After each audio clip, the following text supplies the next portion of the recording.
violence. There's a lot of police activity here. The streets are dirtier than anywhere else I've seen in the city. This is Vancouver, British Columbia, where thousands of homeless people live right at the foot of Canada's most expensive real estate market, also ranking third as the most unaffordable real estate market on the planet. So I traveled over 2,000 miles to visit Vancouver and document what hundreds of you watching have commented on my recent videos, highlighting these same issues in cities across Canada. So I'm back home now, and let me give you my take on if Vancouver is really that bad. And thanks a lot to Saily for sponsoring a portion of today's video. More on them later. Now, with a metro population of over 2.6 million residents, it's for good reason that Vancouver is well known for its natural beauty, diverse culture, temperate Canadian climate, and, well, expensive real estate. Since 2010, Vancouver's average home price has risen from below $600,000 to now exceeding a staggering $1.2 million, with detached homes averaging over $2.1 million, which, for the record, is roughly $700,000 more than Canada's second most expensive real estate market, Toronto. Now, what's crazy is that despite transaction volume coming way down from only a couple of years prior, the average sold price of Vancouver's real estate has actually remained quite flat since 2022, only seeing minor fluctuations. And the main reason for this, as is the case across most metro areas in Canada, is the lack of construction volume to meet demand, especially for single-family and semi-detached homes, which don't get built to the same extent as condos and apartments do. What's more is that Vancouver's housing crisis has also, of course, bled into the rental market, leading to the highest rents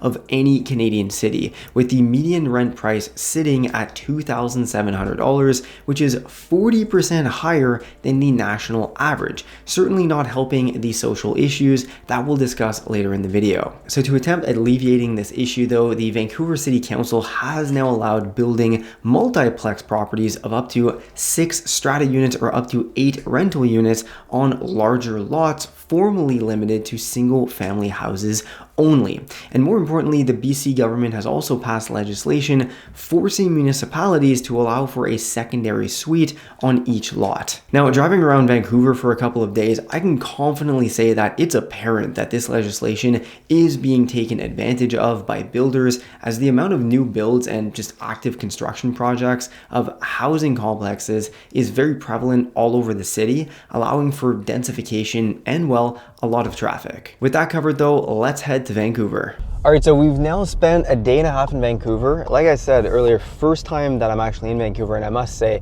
it is actually phenomenal, this place. It's beautiful. There's people walking around everywhere. The scenery, like the backdrop of the mountains with the city skyline, it's really, really nice. Lots to do.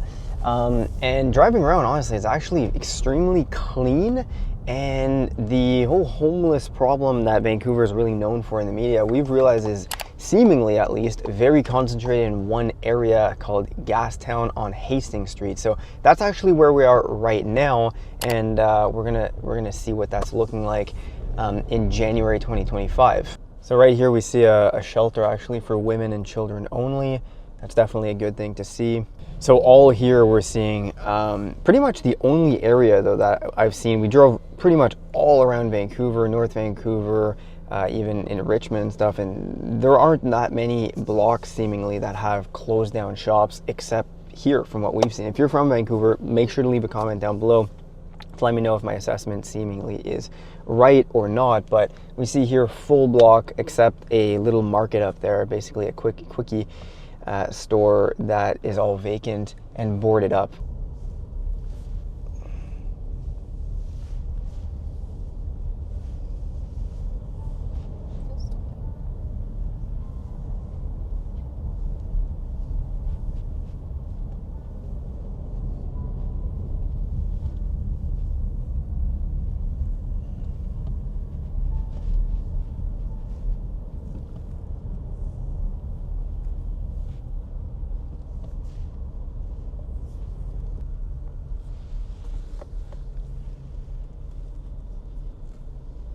That dog over there, it's loose. Oh my god, with that lady? Yeah.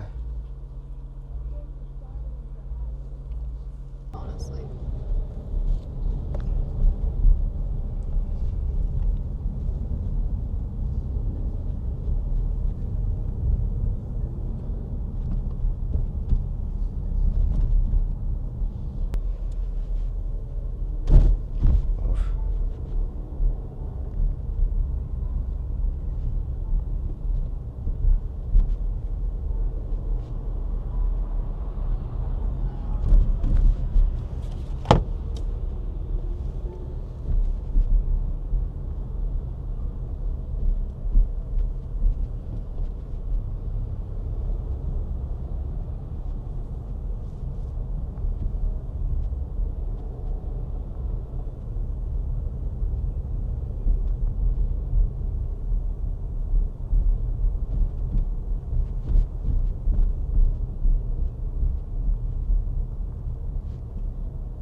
So over here, actually, we can see there's an overdose prevention tent, sort of. It almost looks like they're giving out medical supplies. I'm not entirely sure, I can't see, but judging on the color of the boxes, it almost looks like hazardous materials, supplies that they're handing out. Considering Canada's policy, or not Canada, but Vancouver's policy on this, that's probably what that is. Now, it should be mentioned that in 2023, British Columbia implemented a decriminalization policy for small amounts of certain illicit substances. Starting January 31st, 2023, adults aged 18 and over were able to possess up to 2.5 grams of certain drugs for personal use without fear of arrest, charges, or seizure, along with the controversial introduction of safe injection sites aimed at providing safe and supervised environments for use, looking to reduce the risk of overdoses and disease transmission. Whether or not that's been a success, though, is definitely up for debate among residents and leaders in Vancouver, as unregulated drugs have claimed the lives of at least 2,500 people in 2023, being the largest number of drug-related deaths ever reported for the province, surpassing 2024 figures at around the 2,000 range. What's more is that shortly after implementation of this measure, BC reversed course on the decriminalization of drugs in public, now only making possession tolerated in private homes, tents, and injection sites. So it really makes me wonder how shops like this, like an art gallery, for example, succeed and do well on a street like this, since there's a lot of police activity here. The streets are dirtier than anywhere else I've seen in the city, and as you can see, a lot of these shops here are all closed down or boarded up for lease. They have spray paint on them.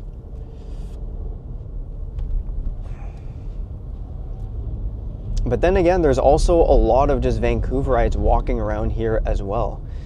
So yeah. Here we can see affordable community, affordable housing for rent, it says.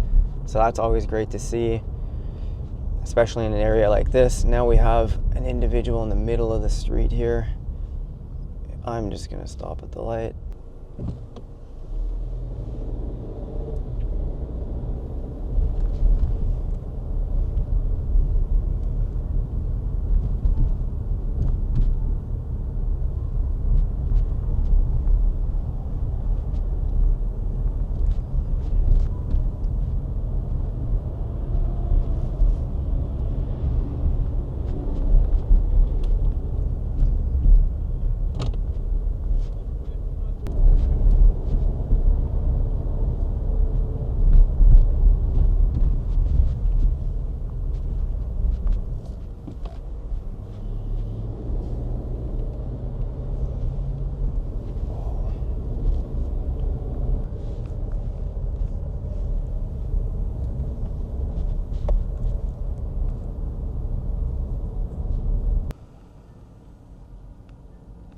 So despite there obviously being a prevalent homeless issue here and drug issue as well, there is quite a bit of construction of new buildings here as well. So I'm gonna look into it as to if some of this is also community housing or whatnot. It says, you know, donate, join us more. So I'm assuming there might be a portion of these that are public housing, but I will have to look into that. Yeah, so I did a bit of research, and a lot of the buildings and new constructions on Hastings are indeed community housing with subsidized rents. So for example, this one right here is called the Belcourt Resident with 70 units somewhat subsidized. So 23 units are 80 to 90% of market rent, 24 units are no more than $375 per month, and 23 units have rents geared to your income. Another one that we drove by is this one right here called Bob and Michael's Place, which is near the end of Hastings and closer to the city, with rents ranging from $1,150 to $1,800 per month, which actually does seem quite high coming from Ottawa. But when you consider the median price for an apartment in Vancouver is $2,700, it does start to feel pretty cheap and more like subsidized housing. It's really crazy though how we're literally in the city and the backdrop of the city are massive mountains. It's unlike anything else I've seen in Canada, seriously. Hey, by the way, if you happen to be traveling to Canada or if you're a Canadian traveling abroad, then I'm sure you're looking for a solution for cost-effective local data plans for your mobile phone, which is where Saily comes into play. Saily is a new eSIM service app brought to you by the creators of NordVPN, allowing you to easily choose from several affordable eSIM plans in over 190 countries and 8 regions, making it highly versatile to your upcoming travel plans. Now, if you're asking yourself what the heck an eSIM even is, well, think of an eSIM as a virtual SIM card like the one that you have in your phone already, but that provides an internet connection wherever you're traveling to and saves you money on nasty roaming fees without having to buy a local physical SIM card like I used to do. Utilizing Saily's eSIM service is as simple as downloading their app from the Apple or Android App Store, followed with purchasing the data plan that fits with your travel destination and data needs, and then following the instructions on the app to install the eSIM, which will be activated instantly after landing in your destination. As you can see, Saily has a massive roster of eSIM destinations available with very affordable prices that will put your roaming fees to shame. Honestly, when I used to travel, I'd pay up to $15 per day in roaming charges to just continue using my at-home provider's data plan, but discovering eSIMs has been a game changer for cost, but also just convenience and peace of mind. So make sure to download the Saily app before your next trip and use the promo code GriffinMilks at checkout for an exclusive 15% discount on all Saily eSIM data plans. Again, that's code GriffinMilks at checkout for a 15% discount on Saily's eSIM data plans, and you can download the Saily app using the link down below in the pinned comment or by scanning this QR code right here. Thanks a lot to Saily for sponsoring today's video. Let's get back to Vancouver. Huge new construction projects here. We're seeing a lot of development here in the region in various different parts of Vancouver and Richmond as well.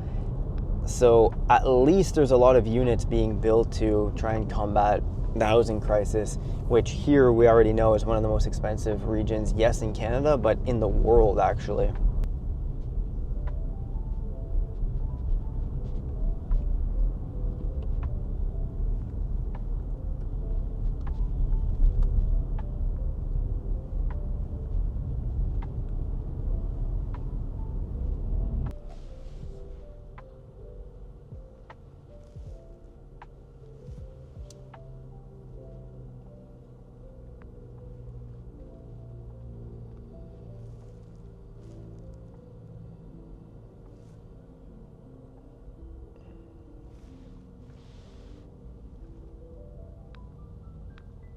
There's a cereal store.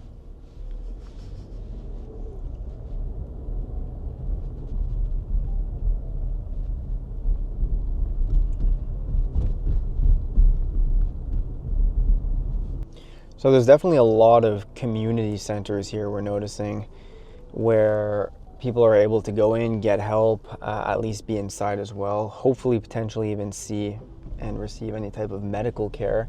But I know also that you're able to facilitate getting needles and things of that nature here as well. So whether or not that's helping or not the problem, that's more of a political issue. But this is definitely by far the worst problem I have seen in all of Canada where we've been, for sure.